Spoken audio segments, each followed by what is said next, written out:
Welcome to the Scalability Solutions Podcast, the show that explores how happy, successful teams are created and how to maintain phenomenal retention within your company. Join us for stories, insights, and client spotlights brought to you by Scalability Solutions, a team who believes you can love going to work every day. On this very first episode of the Scalability Solutions Podcast, we're joined by founder and team growth strategist Leila Blauner.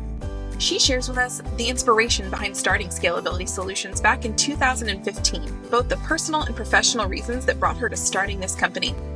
She shares her passion about helping people build happy, successful teams, why it's important to hire great people, and also finding the right fit in work if you're the candidate.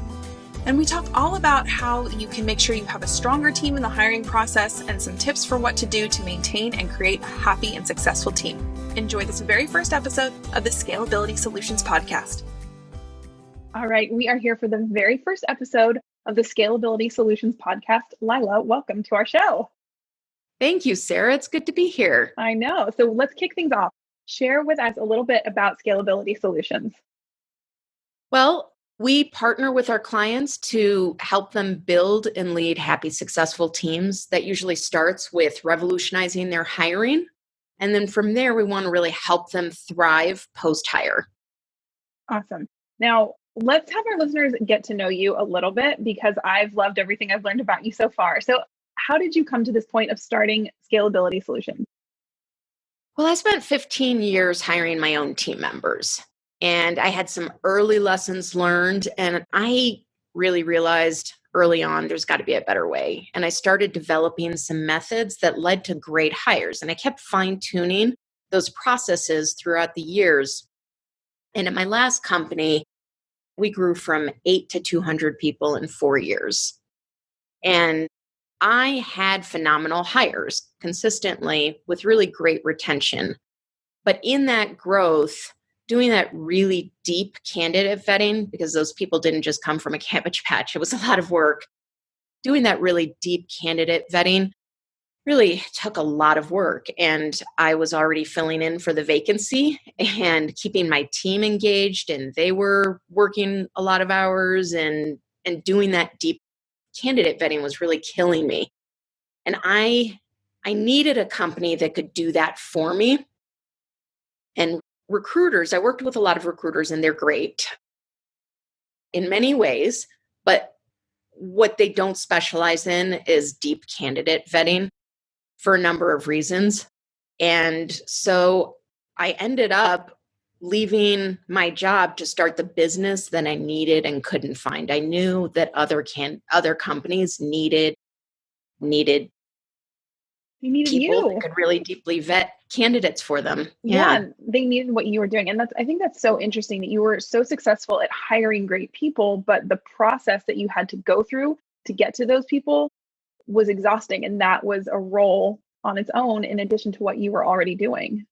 That's right. So yeah, right. It makes sense that you would see the need for this sort of company. And I know there was also a very personal connection, a personal story that sort of led to your realization that this is what I want to be doing. Can you share with us a little bit more about that? Absolutely. Yeah. So I had the idea for the company rolling around in the back of my mind. It hadn't really fully taken hold yet. And I was visiting my mother, and she had really severe Parkinson's and dementia. And that whole weekend that I spent visiting her, she could barely put together a coherent sentence. And I had really loved my career. And yet at the same time, as we grew to a certain size, I had just started to really lose the passion for what I was doing.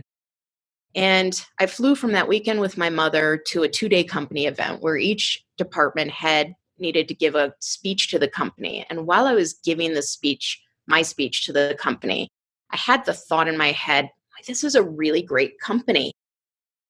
And I think I've done all I can do here. And if I only had 10 healthy years left, is this how I would want to spend it? And the answer was no. And while I was giving the speech, I actually decided to quit my job and start that company.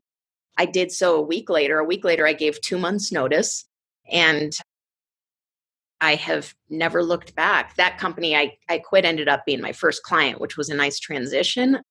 And that was 5 years ago, April Fool's Day, 2015. Oh my goodness. So that's, just over 5 years ago.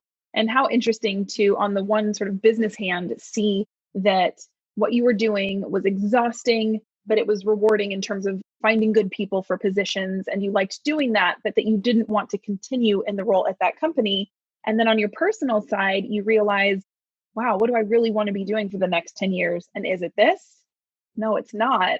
And you use that as fuel to fire you to start your own company. I just think that's really inspiring, because I think a lot of people would maybe see it, but get stuck or not have, the braveness to go out there and do it. So that's really impressive that you saw it and went for it.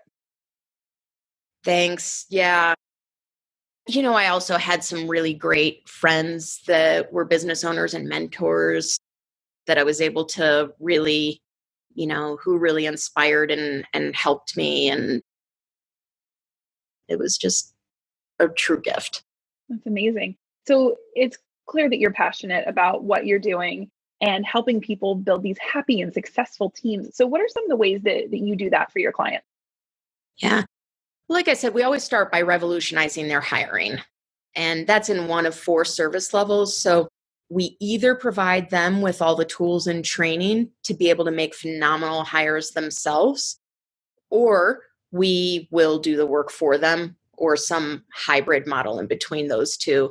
And then, like I said, we want to ensure that our hires are set up for success post-hire. And we have a number of partners that we work with to help provide that. And we're also in the midst of some fun projects that are going to take that even further right now. Well, we look forward to hearing more about that and sharing more about that down the road. But you talk about 2 really important parts, both the hiring of good people and then making sure that the team remains happy and successful and that there's retention. So I love that you call that revolutionizing hiring. That really is such a great way to look at it. Yeah, that's what it feels like. When we're talking to clients before and after this process change and how we work together, it feels like it was revolutionizing for them, the way that they talk about it. And that's, it's not a brag. We have some methods that worked well for us that we've been able to really leverage and customize that just seem to be a real value to them. So, yeah, I think companies really want great people and they have some strategies for how to do that, but it's not always successful, or they think they find the right person and then doesn't feel like the right fit. So it's exciting that you can bring something better to the table. Now, share with us, why do you feel it's so important not only to hire great people, but to find a job that feels like the right fit? Yeah. I know what it's like to wake up and be so excited to start my day. I can't wait.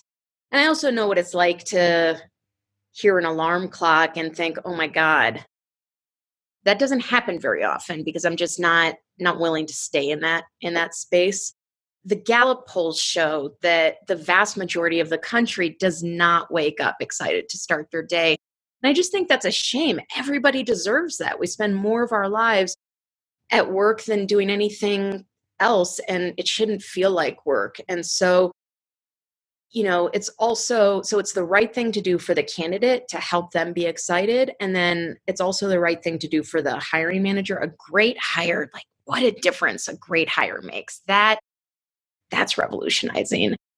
And the cost of a wrong hire is so expensive. It's not just the tangible cost, it's also the productivity, the innovation, the team being really frustrated and their productivity. So it's endless. It's absolutely crucial to business success. Yeah, and I think it's such an inspiring message too, that you can love what you do. And unfortunately, not everyone does, and they don't want to go to work, or they're dragging their feet and it's just for the paycheck. And unfortunately, sometimes that's what you have to do for a while, but you don't have to stick with that. Why? And as a company, you want people who want to be there. So I'm excited for all the things we're going to be sharing with people about how to get to kind of the scenario that you described. And so we'll get into this in future episodes, but what do you think listeners can do who want to build a stronger team and they're in the process of hiring or they're getting ready to make some new additions to their team? Yeah, what I'm going to actually tell you instead of what should they do is what not to do, which is never, ever hire out of desperation. The cost is just so expensive. And then the time that you're going to spend rehiring and retraining and picking up the pieces is going to be so much worse. So don't hire out of desperation. And then, be very intentional and thoughtful and hire right the first time. And there are ways that you can actually do that are truly successful. I know with us, our hires tend to have somewhere between 92 and 95% retention, and they tend to get promoted and, they're actually happy. So it's possible. And it's possible for anybody just with the right methods and intentionality. Absolutely. And as we continue on with episodes on the podcast, we're going to highlight those ways a bit more and share some more insights and ideas. So when it comes to people who maybe have existing teams, is there one thing that our listeners can do to maintain or create that happy and successful team? Yeah, I think really listen, make them feel like partners, make them feel really heard, and then set them up for success. And there are lots of ways to do that. So with this podcast, what I'm really excited about this podcast is that we're going to be sharing some of the ways that you can do that. And we're also going to have guests that are going to help share some of the ways that they do it. And that success, it's possible. And so just excited to help more people. Definitely. So this is our very first episode. We are excited to get into more as we continue on with the Scalability Solutions Podcast. Leila, thank you so much for episode 1 today. Thank you. Thanks for joining us for this first episode of the Scalability Solutions Podcast, where we got to learn all about Leila, her inspiration, and what's going on with Scalability Solutions so that they can help create and maintain happy, successful teams. Don't forget to check out our blog or sign up for a free consultation with Leila and the Scalability Solutions team at scalability-solutions.com.